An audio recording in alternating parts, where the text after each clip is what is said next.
Hello, students. I hope all of you are doing well and having a nice Veterans Day. I think it's actually kind of appropriate that we're doing this on Veterans Day today because this is actually quite relevant to the question of modern war and these ideas of how war is really going to change a lot in the 1900s, and we're going to see that today. So, thank you guys for checking out this online lecture. I usually do these when, for whatever reason, I can't make it to class. Today, I'm still contagious from a illness that I've been fighting off this weekend, so bear in mind, bear with me if something I say doesn't make sense. So if you've got questions about this, just ask me later. Just remember though that we will have a short quiz at the beginning of class on Thursday about what we're going to cover today. So it's going to be very straightforward, big main questions, just to make sure that you watched the video. So let's jump right through it. So these are the two main questions for today. So basically it's pretty straightforward, both of them. What starts World War One? That's the big question. What does it start? How does it start?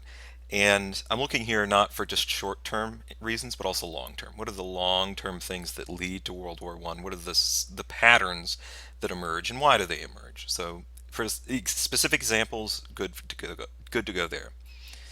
So the second question, how is World War One different from other wars? It'll be pretty apparent when we get going. And so sort of look for how it's different and then look at the human cost and then the greater impacts that this is going to have on the world as a whole. So keep those in mind as we're going forward. So one of the big things that's going to lead into the growth of World War One is this idea about nationalism. And we talked about nationalism a little bit last time as sort of being born from these new ideas of states and liberty and these ideas of one country being better than another. And this is going to come into full force by the 1800s and certainly by the 1900s, and we're going to see that specifically in a minute here. So, what is nationalism? Nationalism is simply the belief that one's country is worthy of praise. And at its core, that doesn't necessarily sound like a bad or a dangerous thing. But one of the problems with this is that implicit in that idea, so sort of based on this idea that my country is great, is the implicit understanding that other countries are inferior.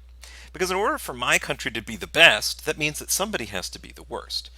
And one of the things that happened is this nationalist idea sort of builds out of Enlightenment principles, these ideas of state building and sort of self-determination. And after these, many states have entered the modern world. So you can kind of think of like the French Revolution or the American Revolution or the Russian Revolution, which we're going to talk about next time. We can look at these things and say, well, people start to develop a fondness for their country. It used to be that it took a lot to motivate people to do something. It usually had to be you had to motivate people to do things on religious reasons, or you had to motivate people on ethnic reasons to do something, particularly when we're talking about war. It usually took a lot to motivate someone to pick up a gun or pick up a spear to kill somebody. Oftentimes that's money. But in the 1800s and 1900s, nationalism, and to a lesser extent this idea of patriotism, start to become part of the reason that people will engage in warfare. This idea that my country's great and you guys, you other people, have been keeping us down for centuries, and that you might have our respective lands. But the key here is that nationalism creates this idea within people's minds that part of the reason that we can go to war as people and part of the reason that we can get into conflicts is because some countries should deserve more than other countries, based basically on where you are and what you're from. Now, again, I'm not trying to, and I do have to preface this, I'm not trying to say that if you're patriotic, that's necessarily a bad thing. I'm just saying that this is one of the things that people often use to justify warfare. And we're going to see that big time today in World War One. So, alongside nationalism comes this third point that's really important here, and this is the growth of propaganda. We saw a little bit of propaganda when we talked about American imperialism.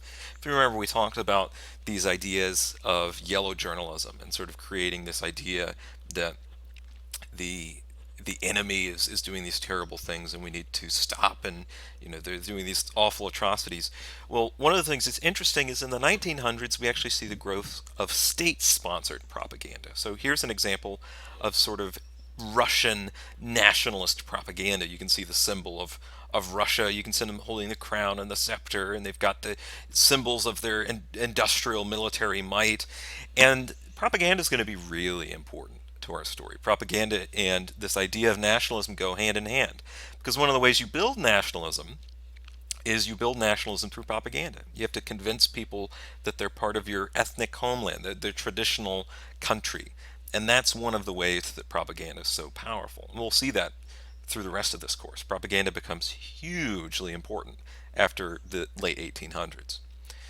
And also implicit in these ideas is the ideas of national or ethnic homelands. And this is actually going to be really important even for today. Because the idea is that, well, if I'm proud to be a member of my country, well, that's well and good if, for example, I'm in a country that's already independent. So I can be a proud American and say that's really great because our country's already independent. Well, what if you say, for example, as many people did in the 1800s and 1900s, say, well, I'm a proud Armenian, for example. We'll talk about Armenia later on in this lecture. Say, well, I'm a proud Armenian. Well, the Armenians were part of the Ottoman Empire. They wanted to have their own self-rule, they wanted to self-govern, and they end up getting massacred for it. Because the idea was that no, these are supposed to be our national ethnic homelands. This is where our people have always lived for thousands of years. That's what they told the Ottomans. The Ottomans don't take it quite that way. So just keep in mind that this nationalistic idea doesn't just apply to big empires and states. It can apply to smaller groups of people who are kept down as well. So that's certainly one of the ways that the world is setting itself for the First World War. And perhaps one of the bigger reasons is this, and it's called the alliance system. And this is something that we've all talked about in our high school history courses, but it bears repeating here. So what happens is in the 1900s, in the late 1880s, 1890s, Europe starts to create these very sound and very cemented alliances. But I really want to reemphasize this first point. Alliances has always existed in Europe. And think about it like this, right? Great Britain has always disliked France, and they've always disliked France, and so they'd work with the enemies of France. They'd work with the people who live in modern day Germany. They might work with the Spaniards sometimes. They might work with the Italians sometimes to get against France. They've always had alliances like that. Well, the Danes might not like the people in Germany, so they might work with the people in the Dutch Netherlands over here. They might work with the Russians to go against these people over here. And that's true for every state in Europe. There's always been alliances that had existed in Europe. But what happens is in the late 1800s and early 1900s, these alliances become solidified. And there's two main reasons for this. And they're basically what you see here: nationalism and paranoia. And nationalism is the first main reason, perhaps the biggest reason. And it's this idea that, well, our countries are really, really great, and we need to maintain this level of power. Because it used to be that alliances in the past were sort of based on royal ties. So like, oh, my king is married to your king's stepdaughter, and so therefore we're going to be allies now. Or our king has access to these economic lands in your territory, so we're going to be allies now. Well, the problem with that is once a king dies, that alliance falls apart, and then it dissolves it. So those alliances don't stick very strongly. But what happens when you create an alliance based on nationalism? That's something totally different, and that's what ends up happening. The idea is that Europeans start to now have this idea of what it means to be a French nationalist, what it means to be a Russian patriot, or what it means to be a German patriot or a British patriot. And then when you create alliances based on these ideas, sort of the idea that you're both agreeing to protect one's sovereignty, those are a lot harder to break. And as a result, those alliances sort of become like a chain link. And when you try to break them, it's a much more violent reaction. Another part of the answer is paranoia, because often these alliances weren't announced to the entire world. So, for example, when France and Great Britain will sign alliances, they don't announce to everybody the details of that alliance. So if I'm sitting over here and I'm Germany, I don't know exactly what the French and the British are planning. Are they planning on secretly attacking me, and that's why they had this big meeting that lasted months and months? Well, I need to make sure that I have even more allies, so I'm going to start looking for other outside allies. Maybe the Ottoman Turks over here, the Italians over here, or maybe the Japanese on the East Asian peninsulas will be able to help us distract the British and the French. And that's how the paranoia starts. And we're going to see it big time. Another really big issue, this is going to be the issue that actually brings Great Britain into World War I, is the issue of Belgian independence. The Belgians basically are a state that gets created out of the sort of loosely related to the French Revolution. But what happens is in the early 1800s, Great Britain makes a guarantee on their independence because it's Belgium, excuse me, is this little state in red right here. And as you can see, they're kind of sandwiched in between the two, what are going to become superpowers of Germany and France. So the real worry was that, well, what if Germany or France wants to incorporate Belgium into its country? Well, Great Britain saw that Belgium was a valuable economic trading partner and basically said, look, we're going to make sure you remain independent, and if anybody messes with you, they mess with the might of the British Empire. Now, excuse me, that might seem relatively unimportant, but it's going to be really important because that actually is going to be the territory that Germany first invades during World War I, and we're going to see that a little later. But I really want to emphasize this last point as well, is this idea is that the alliance system was hoped to make sure that no war was ever going to happen ever again. And on the face of it, this actually makes sense, right? I mean, if you've got all of these superpowers and they're aligned with each other, well, you're not going to attack one of them because you're going to set off this gigantic domino effect that's going to embroil the entire world in a war. But what happens is not quite that simple because the politics and the national identities don't work like they used to anymore. And a large part of that is nationalism, which we talked about, and a lot of that is the patriotic feeling. And we're going to see that big time. So one country that deserves some very special attention is Germany.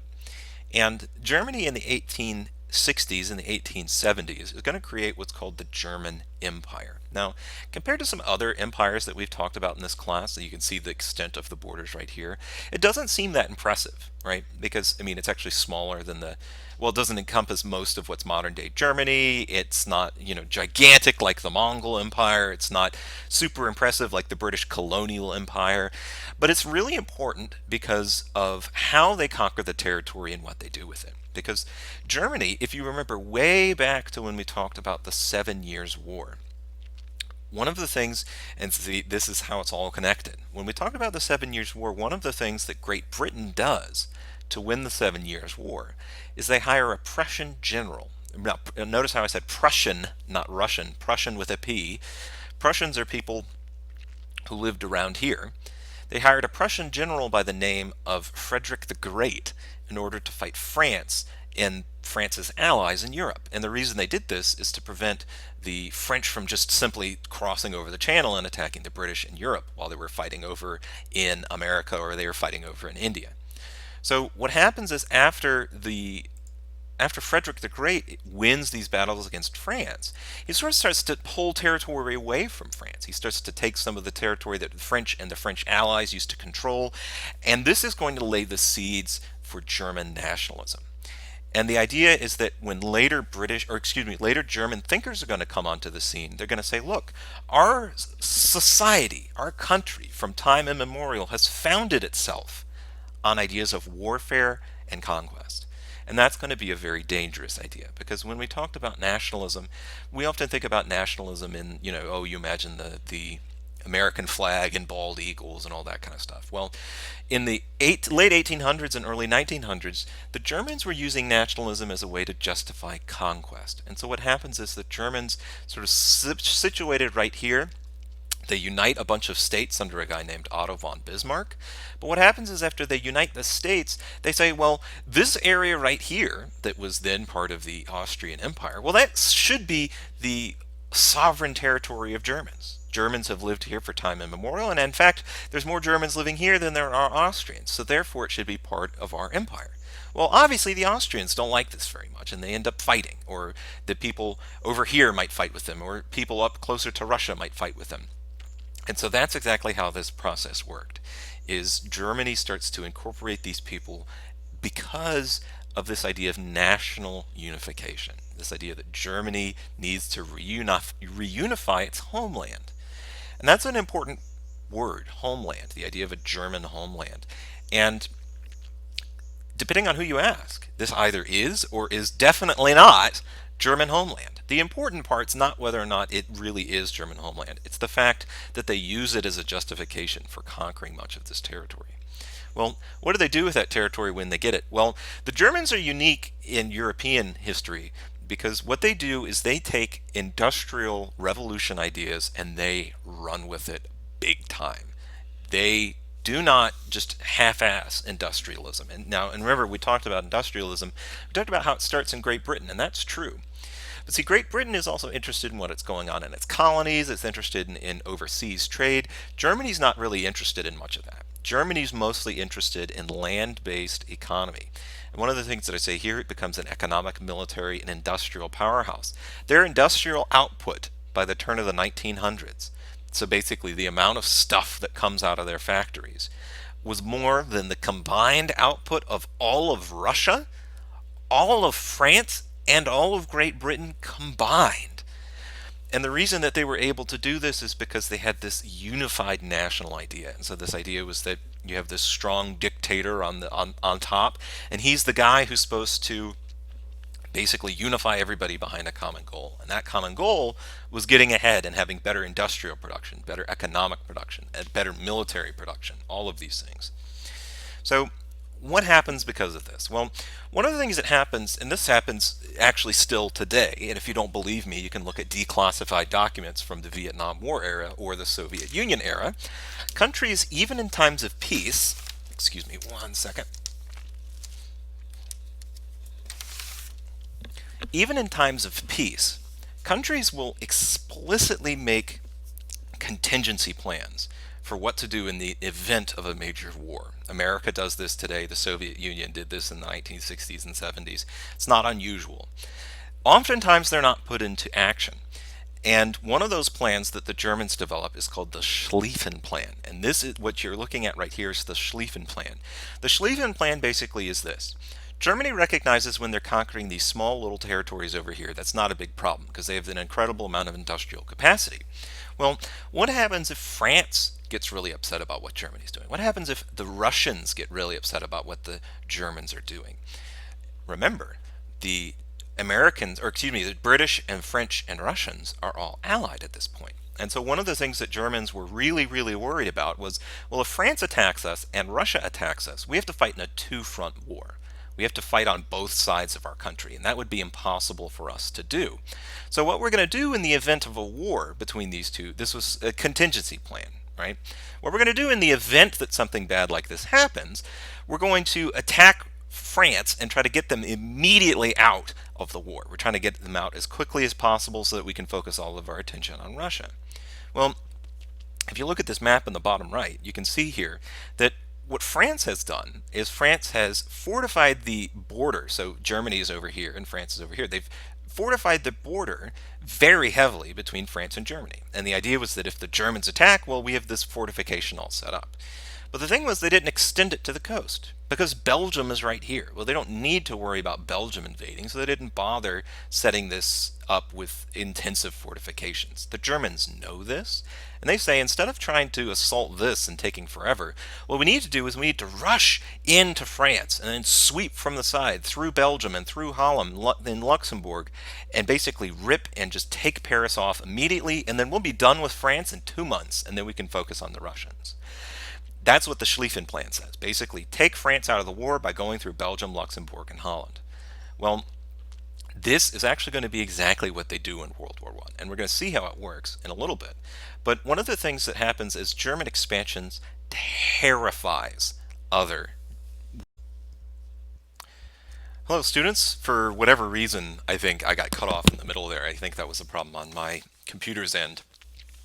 But what I was saying is that all other Europeans are terrified of what the Germans are doing. Germans expanding, Germany's making all of these gains militarily, and it's pretty scary for people. So that's one of the other things that helps solidify the alliance system. That was an important point that I forgot to really emphasize strongly. So one of the things is that, well, British and French don't really like each other all that much, but one of the reasons they agree to work together is because of how strong Germany's getting. And the Russians and the British and the French, it's an uneasy alliance, but it's sort of an alliance born out of necessity because of how scary the Germans are really becoming. So once the sort of the ignition for World War I, and you can kind of think of World War I as sort of a buildup of a powder keg, right? So a powder keg being just a sort of a barrel of gunpowder, and the gunpowder being stuff like nationalism and the alliance system and the scariness of Germany. Well, there's a specific event that happens And the event that happens is the assassination of this guy, Archduke Ferdinand.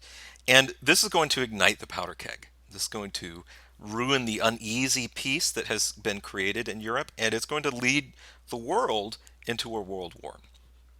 So, what does all this have to do with anything? Well, the big thing here is this idea between Austria Hungary, this large state right here, and Serbia about nationalism. Well, the Serbians had been part of the Austrian Empire, and they had broken free in the 1880s, and they were trying to make their own state. And initially, Austria-Hungary didn't want that because Austria-Hungary wanted to make sure that Serbia remained part of their territory. It was a valuable place for them, and so at first, they basically wanted to make sure that the Serbians' main export, that was quite a pun, because their main export, which was pork, remained only going through Austria. And the reason for this is they said, well, if they're only exports going through us, we get to make sure that they have to like us. They have to stay within our realm of influence because if they don't, well, they lose all their money. Well, what happened is they were able to start selling that pork to people like Romania, Bulgaria, Greece, Italy, and they didn't need Austria-Hungary as much. So they'd already start to been moving further away from Austria-Hungary because they wanted to remain independent. There are other Serbian people living in places like Romania and places like Bulgaria, and Serbia had started to sort of invade these territories and sort of try to take some of their land back, what they saw as their national homeland. This made Austria-Hungary very nervous, and there was this uneasy peace that existed between Serbia and Austria-Hungary. So, what ends up happening is actually really quite significant because Serbia wants to be independent, like we talked about. Austria-Hungary wants to annex them. Basically, they want to make them part of Austria-Hungary again. Well, the guy who was next in line to the Austro-Hungarian throne is this guy that you see right here. His name was Archduke Franz Ferdinand, and he's the heir, so basically the son of the Austro-Hungarian emperor. So super important guy, and so he's the heir apparent of the Austro-Hungarian Empire. Well, what happens is there's also another part of Serbia that's today called Sarajevo, and Sarajevo is again has large population of Serbian nationalists and a large population of people who don't want to be part of Austro-Hungary. So what happens is there's a large group in Serbia that fears that if this guy takes the throne, they're not going to try to pretend anymore and they're just going to completely take over Serbia. That's what they're worried about. They're worried that if this Franz Ferdinand is allowed to keep living and allowed to take over the Austro-Hungarian throne, well then that means Serbia will no longer be independent. So what ends up happening is this guy named Princip ends up assassinating the Archduke Ferdinand and his wife. Well, this is going to set off a huge series of dominoes. And let's see how this happens. So what happens first is Austria-Hungary says, you've done something terrible. They blame the Serbian government for it, which is actually significant in its own right. Even though this was sort of a fringe guy, the Austro-Hungarians basically say, well, this represents Serbian interests. And they're probably not wrong in this. It is likely that the Serbian government helped to support this assassination. But what's important is they send Serbia a sort of an ultimatum. And they tell Serbia, well, you're going to submit to us. You're going to sell all your pork through Austro-Hungary, and basically you're going to do these 17 points, and you're going to follow every single one of them to a T, and we're going to then annex you. Well, Serbia disagreed on only 2 of the points, so they said all 15 of these are fine, but we're still going to remain independent. And Austro-Hungary says, no, no, no, that's not good enough. We are going to annex you. You've been causing too much trouble. You cannot be independent any longer. So Austria-Hungary actually invades Serbia. Well, look at this map again a little more closely. This is representing alliances that are happening in World War I. Well, notice who all is red here. So Britain, France, and Russia we've all talked about. Well, the Russians have actually guaranteed that Serbia will remain independent. And the reason for this is because Russians have a vested interest in keeping Serbia both keeping Serbia both independent and sort of a line towards Russia because they have access to the Mediterranean. The Russians have always wanted a warm water port on the Mediterranean. And so they say, well, an independent Serbia is good for us because maybe eventually we could annex them. So what ends up happening is the Russians say to Austria-Hungary, well, that's my ally. We are allied with them, and if you attack the Serbians, that's a declaration of war against Russia. And the Austro-Hungarians call their bluff. They're like, there's no way the Russians are going to declare war on this large Austro-Hungary empire if we're just attacking this tiny little state. And the Russians aren't bluffing. The Russians immediately declare war on Austria-Hungary. Well, Austria-Hungary gets really worried. They're like, oh my gosh, look how big Russia is. This is terrifying. Well, what are we going to do? Oh yeah, we have allies in Germany. So the Austro-Hungarians call up the Germans. They say, hey, Germans, we've had this alliance for a long time. We're calling in your dues. So the Germans declare war on Russia. And then Russia's nervous. They say, well, Germany just declared war on us. France, you have to help us out. And so France declares war on Germany. And that's how all of this starts. So the alliance system is the powder for all of this. Nationalism is sort of the cherry on top. The nationalism both with Germany and with the idea of the Serbian independence, and then the assassination of Franz Duke Ferdinand sets it all off. Well, what ends up happening is Germany takes to the offensive, but they don't attack Russia because they've actually had this plan all along that if there's a giant war that breaks out, they know what to do. And what they know to do is to take France out of the game as quickly as possible. And that's the Schlieffen Plan. Now, again, this is supported very popularly in Germany. This is actually a very popular thing because what you can actually notice when you actually look in and see what the Germans are looking at and seeing how the Germans are reacting to the war, and this is true in many, many places in Europe, was this excitement about the war. And the reason there was an excitement about the war is this birth of nationalism, this idea that, well, the Germans think they're better than the Russians, the Germans think they're better than the French. Well, the French disagree. The French think they're better than the Germans, the French think they're better than the Russians. And so they kind of think this is going to be an exciting series of battles, where they can determine who's the best. There's sort of this romantic view of warfare in the beginning, and you can actually see it in this picture. This is a picture of German soldiers boarding a train, and they're heading towards the border, and they're going to go into France. Well, they actually have written on here, it says traveling to Paris, and they're all excited and they're waving their arms. And the reason is because they think this is going to be a fast war. Frankly, they think they're going to go in, there's going to be some decisive victories, and one way or the other somebody's going to win. It's not going to be that damaging, it's not going to be that deadly. It's going to really be more of a contest, sort of a game almost. The exact opposite is going to happen. We're going to see that big time. But what ends up happening is the Germans, like we mentioned, want to go directly through Belgium. And remember, at this time, Belgium is trying to stay independent. And the people who are guaranteeing the Belgian independence is Great Britain. Great Britain is reluctant to join the war. They actually argued that, well, if you look at the actual details of the alliance that we signed, it's a sort of an economic agreement. It's not really a wartime agreement. So Great Britain's trying to renege on their promise. They're basically trying to say, well, no, we don't really have to go to war. We don't really have to do these things. We don't want to be involved. This is a continent problem. You guys deal with it. Well, what ends up happening is that as the Germans start to blow through Belgium, the British are like, we can't ignore this any longer. And that's what brings the British into the battle. Well, like I say here, this is the last straw for Great Britain. And like I mentioned, the Germans think that this is going to be a quick campaign. They think they're going to be able to rush through Belgium, capture Paris, and then once they've captured Paris, they figure that the rest of France is basically going to fall apart.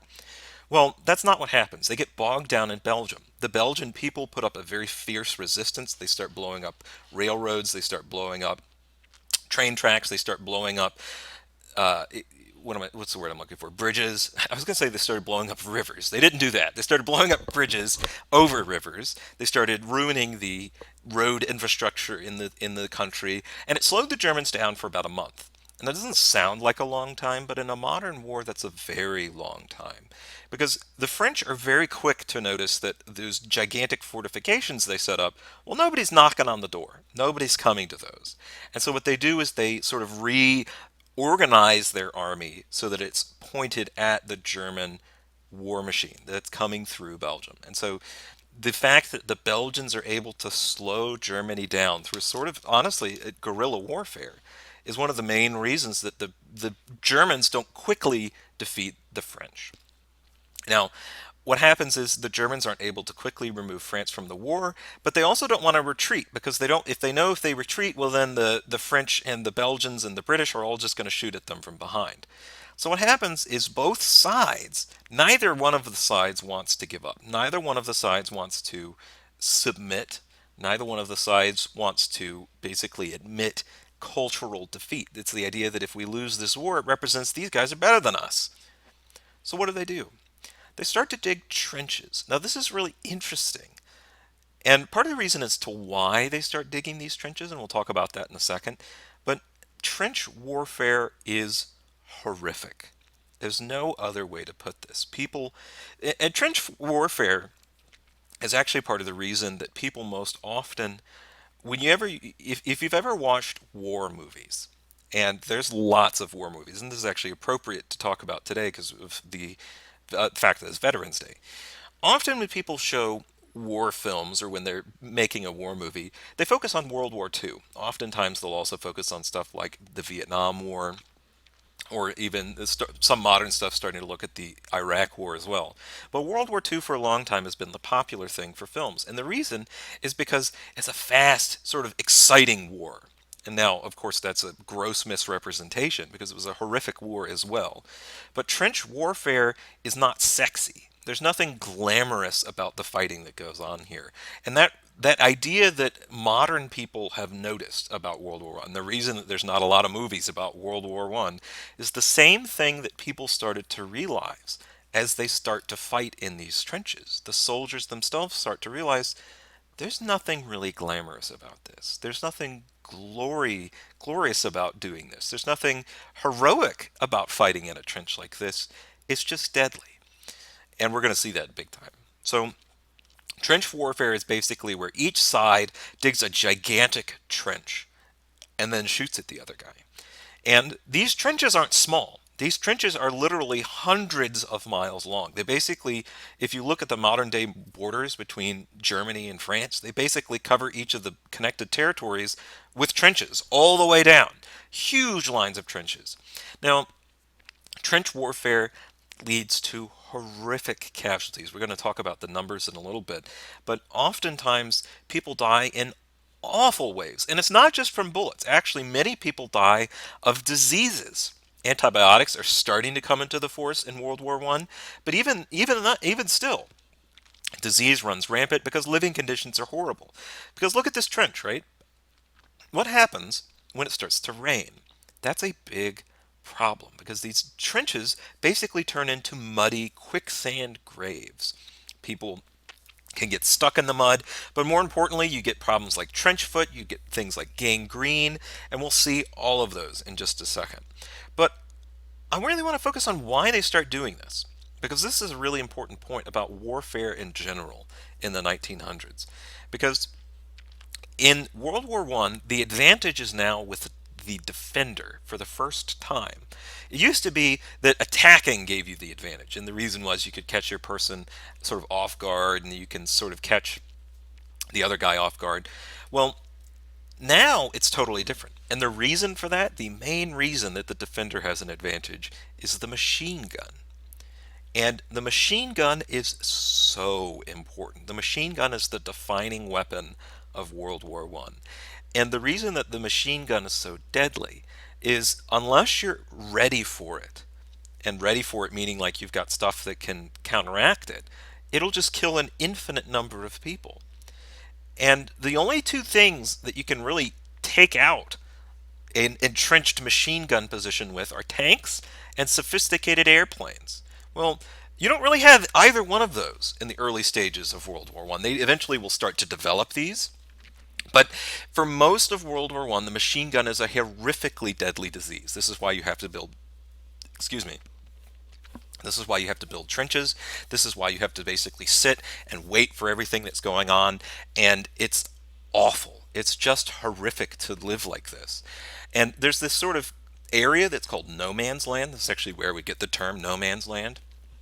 And no man's land is supposed to be the place between two opposing trenches. So if you imagine two trenches lined up against each other, well, the area in the middle is supposed to be the no man's land. And that's where sometimes you would have to, because you can't just sit in the trench and win a war. You have to actually take the other guy's trench in order to win. So what they would do is they'd give the call, and a bunch of people, like thousands of men, would jump out of the trench and they'd rush into the other through no man's land and try to fight against the enemy in their own trench. Well, the problem with that is no man's land is littered with stuff like barbed wire, which catches people up, rips up their legs. It's littered with stuff like landmines and bombs. And, oh, all the while you're making your sometimes mile-long sprint, you've got machine guns shooting at you. You've got artillery exploding around you. And worse than all of that, you've got chemical weapons coming out at you. So what happens is fighting in World War I is horrific.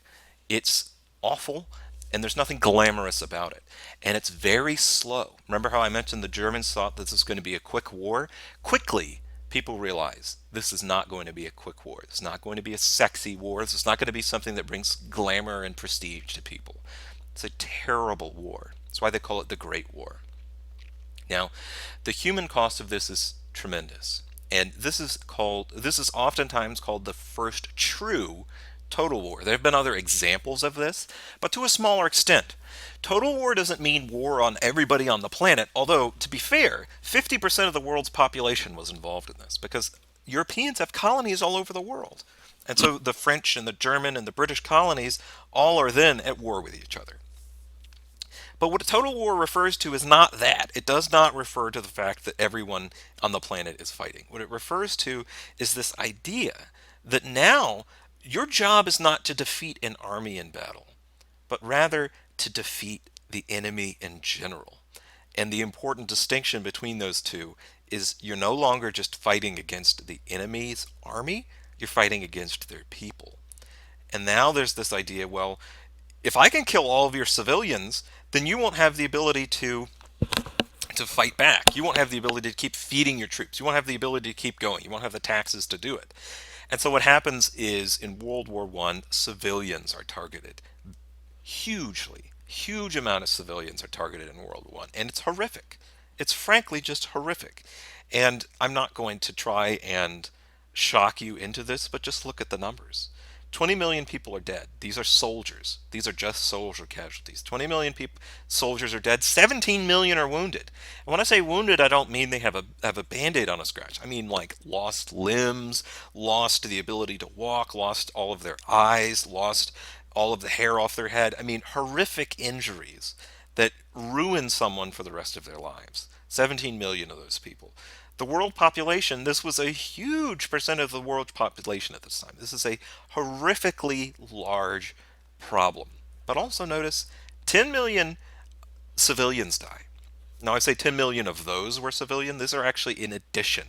So there's 37 million army casualties, and then there's also 10 million civilians die, and millions more are wounded, have to flee, are genocided, as we're going to see a little bit later. World War I is also one of the first examples of large-scale chemical warfare, and this actually largely comes from a new chemical compound that's basically based on ammonium and chloride gas. And the idea was that, well, if everybody's locked up in these trenches and we can't go over there to get them, well, we're going to shoot artillery shells that are basically full of these deadly gases into the trenches. And that's exactly what people would do. But these are horrific. This is where we get mustard gas from. So when you hear on the news today about people trying to use chemical weapons on their citizens and you don't understand how bad this is, chemical weapons are perhaps one of the worst ways to die. One of the things that mustard gas will do is it'll basically make it so that all your skin will melt off. If it doesn't do that, what will happen is your internal organs, if you breathe it, for example, mustard gas will make all of your internal organs liquefy, and then once they've liquefied, you'll vomit them up. It's horrific. It's a terrible way to die. And the reason people were doing it is because they were sick of all this fighting. Look at the casualties. There's individual battles. For example, the Battle of the Somme and the Battle of the Marne, where more people die than entire wars before. So for like the Hundred Years' War that we talked about, that went over for 100 years, less people died than in a single battle in World War One. This is warfare on the scale that people have never seen. And that's what I say here. Completely dwarfs them. No one has ever seen anything like this. It's horrific. People don't know how to respond. Well, Europe gets embroiled in this, and they stay sort of fighting for 2, 3 years, and there's sort of this large stalemate. But there's this real worry that Germany's actually going to push through, and the French and the British and the Russians are worried that the Germans are actually making substantial gains. And so the British are really strongly trying to get the Americans involved. And the reason that they might, it actually, this is an interesting point. Many people have just looked back at this and said, well, of course America's going to join in on the Allied side, the Triple Entente, where the British and the French and the Russians are joining. Of course they would do that. It actually is not so clear. The reason that we say that it seems so clear today is because the Americans fight on that same side in World War II. They fight against the Germans in World War II. One of the things that actually happens is America was very close to joining the war on the German side. And the reason for this is because they exported a lot to Germany, and frankly, they thought the Germans might be able to win. And they said, well, if the Germans win, well, we want to be on the right side. And so it was not a done deal that the Americans would join on the side of the British and the French and the Russians. But there's two main events that happened that changed that whole calculus, that changed that whole way of thinking. And the first one is the sinking of the Lusitania. Now, the Lusitania is the ship that you see right here. It's actually a British vessel.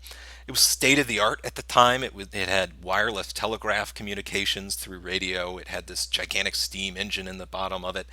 And its role was sort of as a passenger cruise ship between Great Britain and America. Well, in the late 1916s and the early 1917s, the Germans are engaging in what's called submarine warfare. And the idea is that they want to keep the Americans from supplying the British with supplies.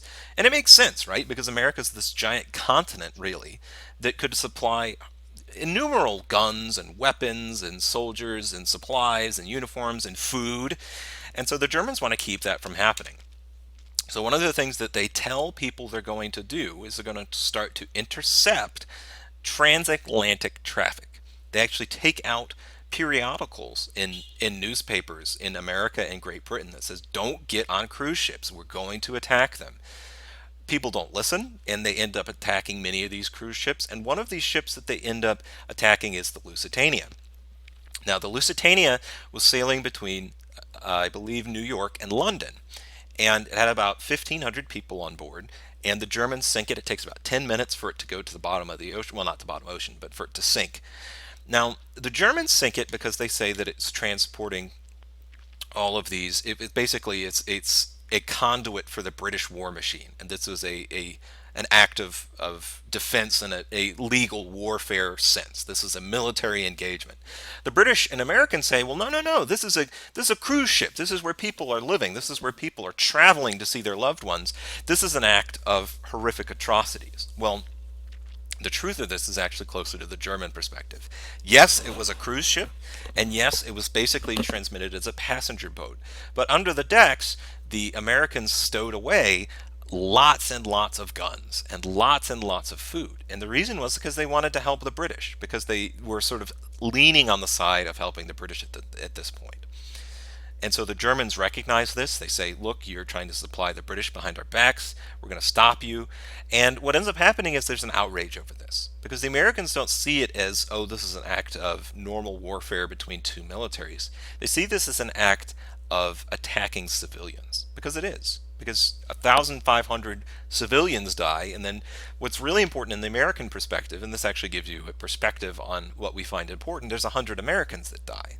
So never mind the 1,400 British people that died. The fact that Americans have died means that the Germans have now declared war on the United States of America. That's how the feeling was in America at the time. Like I mentioned here, there's also pressures from France and Great Britain. But the one thing that really sets off the president's office and the Congress at the time is this thing called the Zimmerman telegram. And you can see it right here. This is actually I got cut off once again, but we're just going to keep going on. So the Zimmermann Telegraph, what does it do? Basically, this is a letter between Germany and Mexico, our southern neighbor, and this is what it says. We intend to begin on the 1st of February unrestricted submarine warfare. We shall endeavor, in spite of this, to keep the United States of America neutral. In the event of this not succeeding, we make Mexico a proposal of alliance on the following basis: make war together, make peace together. Generous financial support and an understanding on our part that Mexico is to reconquer the lost territory in Texas, New Mexico, and Arizona. The settlement in detail is left to you. You will inform the president of Mexico, by the way, the president of the above most secretly, as soon as the outbreak of war with the United States of America is certain, and add the suggestion that he should, on his own initiative, invite Japan to immediate adherence and at the same time mediate between Japan and ourselves. Please call the President's attention to the fact that the ruthless employment of our submarines now offers the prospect of compelling England in a few months to make peace. Signed, Zimmermann. Zimmermann's actually a German member of the government, and he basically realizes that if they can make it so that America has to fight on its own continent, they can't bring a bunch of troops to fight in Europe. And so they basically try to make a deal with Mexico. Now, some people have argued that this was a hoax and this never happened. We've actually found declassified German documents. This was real. The Germans were really trying to get the Mexicans to attack the Americans. And the reason for this was, just like I said, is to keep them out of the wars, to keep the Americans out of the war in Europe, because they knew that once the Americans get involved, that might be it for the Germans. And they were right, actually. That's one of the things that's going to be the deciding turning points of World War I. And we're going to see that in a minute. But something interesting happens, because America is sort of divided. Many people are all on board with the anti-German rhetoric. They say, look at the Lusitania. They say, look at the Zimmermann Telegraph. The Germans are doing war crimes. They're doing these terrible things. They're trying to hit us in our own backyard. We have to attack them. We have to attack them in full force, and we have to do it now. Another larger group of Americans said that's a European problem. If they want to fight with all of that, that's their deal. But why should we be involved? We don't necessarily have a dog in this fight. Why do we have to send Americans to go die in Europe in order to do this? And that was a big issue, because one of the things that happens is when America initially declares war, they do not have a draft. They initially basically have it signed up as you get to sign up however you want. You can go to your selection board, but they get a paltry number of people that sign up. They get about 300,000 people that sign up, which sounds like a lot of people. But if you remember what I mentioned about how large the battles are, in the Battle of the Marne and the Battle of the Somme, 1 million people die. So Americans are offering less than a third of the people who died in one battle. That's not a lot. And so what ends up happening is the president at the time, Woodrow Wilson, basically says, well, we're not going to be able to do this unless we have a draft. And this is going to mark a new way that countries wage war. And that's really changing the rules of war, changing the way that war works, and really doing some quite different things in order to do this. So one of the things that Woodrow Wilson does is he puts in the Selective Service Act. This is still in effect. You all the men that are listening to this have a selective service registration card, and basically says that if there ever is a draft, you've got a number. That's essentially what the selective service is. It says it's a draft. That's the best way to put it. And those 3 million people that are chosen, well, now they have to go over and fight in Europe. Now, there's a lot of debate about this, a lot of controversy about this. Many people think that that's illegal, it's unconstitutional. Woodrow Wilson and the Congress say, well, that's too bad. We have to do this. And that's going to be one of the things that we're going to see, is that normally in American politics and in other sort of liberal democracies, there's this idea that there should be a debate about issues, that there should be this modern sort of ongoing debate. But when you're fighting a war, and even a month's sort of delay can make a gigantic difference, well, you don't have time to have it go through Congress. You don't have time to have people vote on it. And so this is when the executive office, which is basically the president, wields a lot more power. And we're going to see that again here. So what are some other things that happen that change the face of modern society? Well, one of the things is the War Industries Board. Basically, it's this idea that if America is going to be fighting a war, well, private consumption is less important than army consumption. Basically, the idea is this: if I'm a company, I have the right to sell whomever I want to. But in the war, we're going to create this industry board, the War Industry Board, that basically says that all of your rubber has to go to gun factories, all of your steel has to go to making planes, or all of your food, the best food, has to go to the soldiers. That's essentially what the War Industries Board does. It basically subsidizes, which means gives them money for complying. It subsidizes large companies and gives special privileges to certain companies to supply the army. Now imagine if you're a company, right? Imagine if you're a company and your job is to sell shoes, right? And let's say you make boots, army boots. That's what your job is to do. You make army boots for a living. Well, let's imagine for a minute that a war breaks out. You'd say, great, this is awesome. That means that I'm going to be able to sell a lot more shoes. Well, what happens if this War Industry Board comes through and basically makes it so that only one company gets exclusive trading privileges with the army? That's exactly what happened. You're screwed. You don't get the chance to compete. That company that got a special privilege, well, they succeed and you're going to fall apart. This is going to lead to the birth of large corporations. Because often that big corporation that got that special contract from the War Industries Board to supply the soldiers, well, they're just going to buy you. They're going to buy you outright. And what happens, that might be good for you in the short term, but in the long term, what that means, this is the birth of monopolies. This is the birth of large corporations with a huge amount of power. We'll see this more when we get to the late 1900s. Another thing that happens is that it makes it illegal to do what are called seditious acts, basically anything that might threaten the country. Now, this sounds good at first. That actually sounds fine, right? I mean, you don't want to do anything. If you're an American, you don't want to do anything that's going to sort of hurt American interests in the war. Well, who gets to decide what hurts America? It's a very important question because in in both world wars, often they decide, well, if you argue that the draft is a bad thing, that makes you an enemy of America. If you argue that we shouldn't be in the war at all, that means you're an enemy to the war spirit. And what happens is they actually jail people over this, basically for protesting. They make it illegal to protest the war. They often make it illegal to sort of believe that socialism is a good idea. We're going to see that with the Red Scare later. But this leads to larger problems. If America is supposed to be this sort of home of liberty where discussion and free speech is all this great stuff, well, then how can you justify breaking that and making it so that people can't voice their opinions at a time of war? The American government's response is basically, well, these are exceptional times. We don't have to abide by the rules to a T because things are exceptional. Once things are back to normal, we will. But for now, they are exceptional. One of the things that happens is many of these rules remain in effect. They say they're going to take them off the books after the World War is over, but in often cases they don't.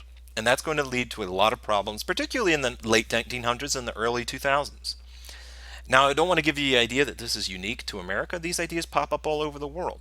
French people have this problem of unlimited power of the government. The Germans have the same problem.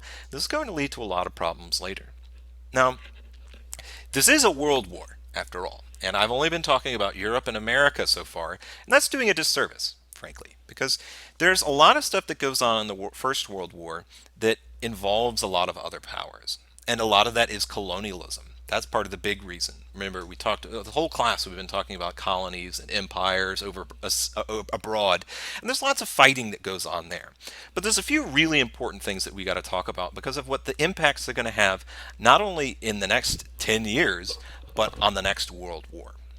So one of those things is the Ottoman Empire. Now, you can see a map of the Ottoman Empire down here. You can see this is sort of a ethnographic map. And so all this area in green and blue and red was part of the Ottoman Empire. Now, the Ottoman Empire had been pushed out of Europe by this point, so it's sort of on its dying throes. But what happens is the Ottoman Empire is an important trading zone between Europe and Asia. So it was a very important strategic location. And both sides of the fight in the world wars were trying to bring the Ottoman Empire to bear. And one of the things that happens is the Ottoman Empire ends up backing the Germans. And that's really important because they saw the Germans as having the best shot to win. And before the Americans get involved, they're absolutely right, by the way. They're absolutely right. It's the fact that the reason that the World War One ends with a British, American, French, and Russian victory is because Americans bring more people to fight. And it seems sort of dignified. But the main reason they win is because most of the other armies were completely decimated. And here's this new, fresh army that you're just bringing in. Whereas the Ottomans, the German sort of ace in the hole, is not able to field such a large, sort of sophisticated military. So what happens as a result of this? Well, actually, a lot of things. What happens is most fighting that the Ottomans do in World War One is against the against the Russian Empire. And as you can see here, Ottomans share a long border. Well, you can't see much of it here, but they share a long border with Russia going to their northeast. And so the Ottomans have been involved in a lot of sort of deadly fighting, sort of really awful abuses on both sides with the Russians. And that's very important because neither side is able to really take a conceded advantage. Well, there's a group of people who live on the border between Russia and the Ottoman Turks that are called the Armenians. And these people had for a long time been petitioning the Ottoman state to be independent. They said, well, many of us are not Muslim. Many of us are Christians. Many of us are ethnically different than the Turkish people. We should have our own state. We should be able to self-determine, and we should be able to do this. They've been saying this since before World War One. Well, World War One rolls around, and there's these rumors that start to spread that the Armenians are actually now they're siding with the Russians because the Russians are supposed to be able to kick the Ottomans out, and that would be what the Armenians want. So the Ottoman army starts to get these rumors that the Armenians are basically sabotaging the Ottoman war effort. What ends up happening is the Ottoman army goes into these territories and they slaughter these people. It's a genocide. It's one of the first genocides in the 1900s.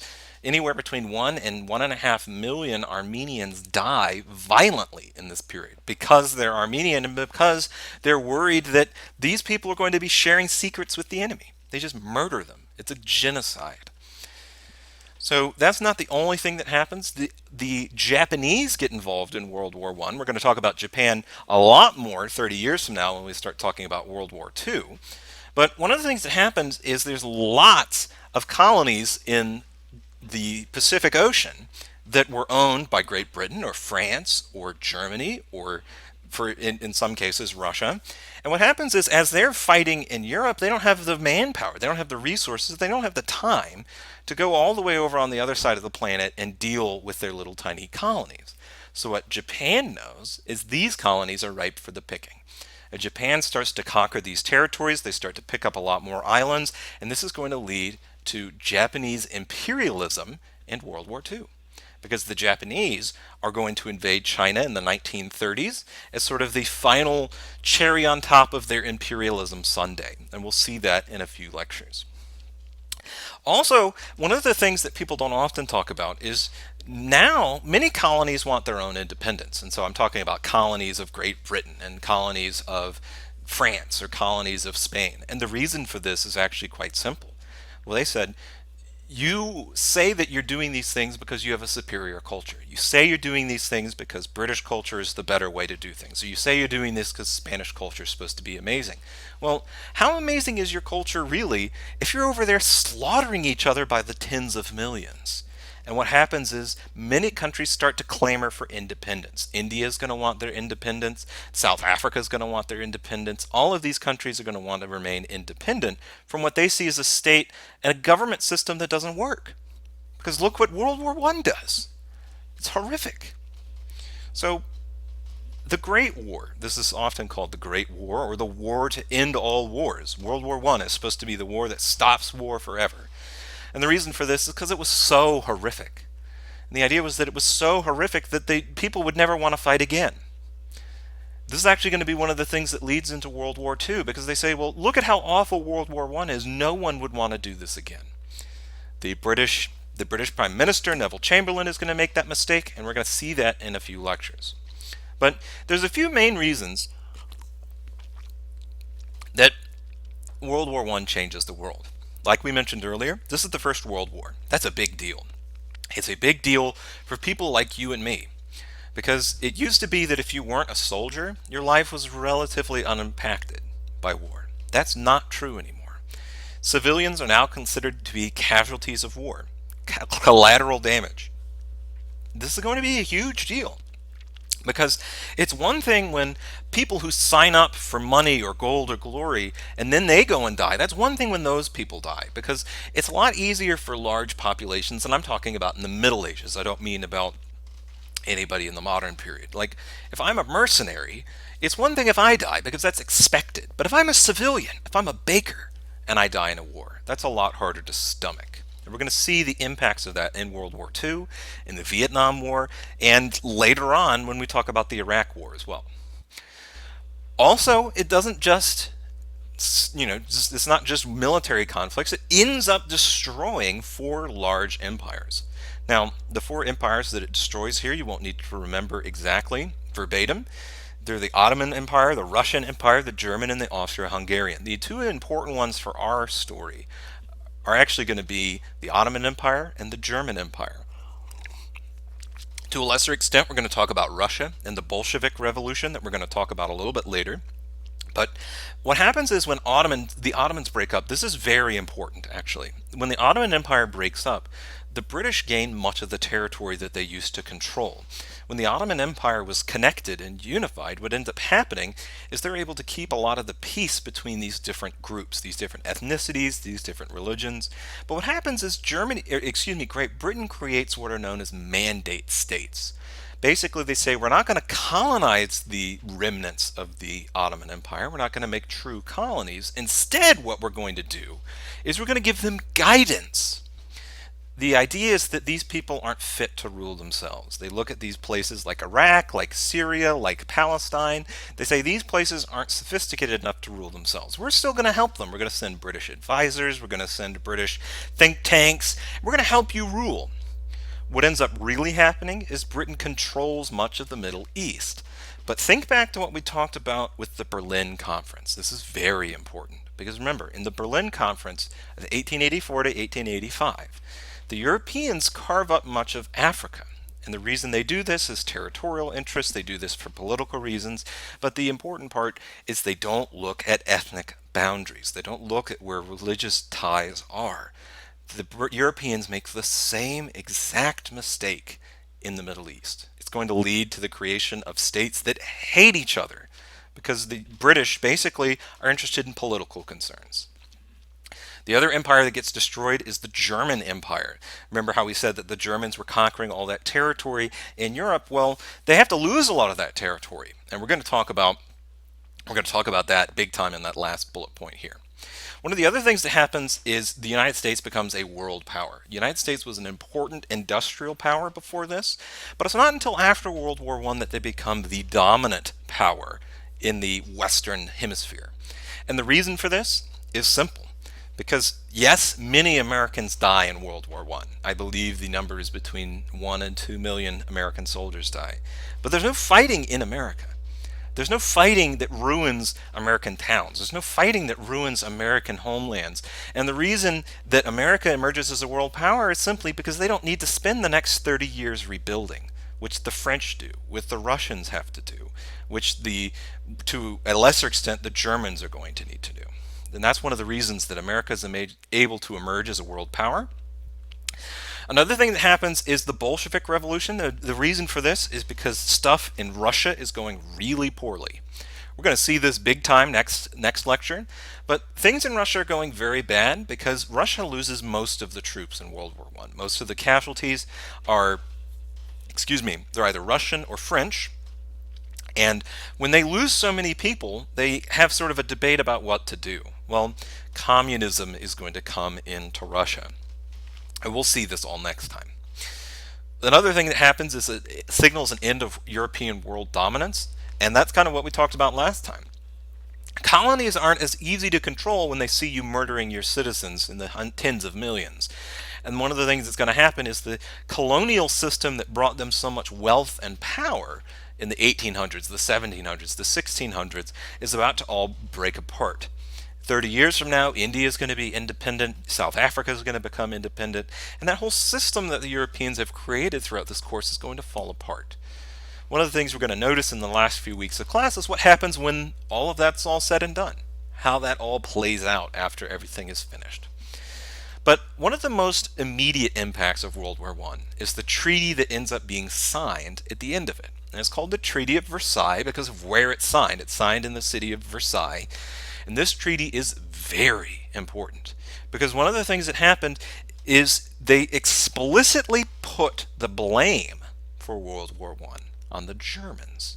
They say the German expansion was the reason for World War I. They don't go into the details of nationalism, and they don't go into the details of Serbians trying to have their own state, and they don't go into the details of the alliance system. They say it's Germany's fault for World War I. By the way, Germans aren't invited to the Treaty of Versailles peace talks. Basically, what happens is the members of the French, American, and British contingent meet in Versailles and they basically have a discussion of how they're going to screw over Germany after the war is over. One of the things that they make them do is they make them pay war reparations. This is a really big problem.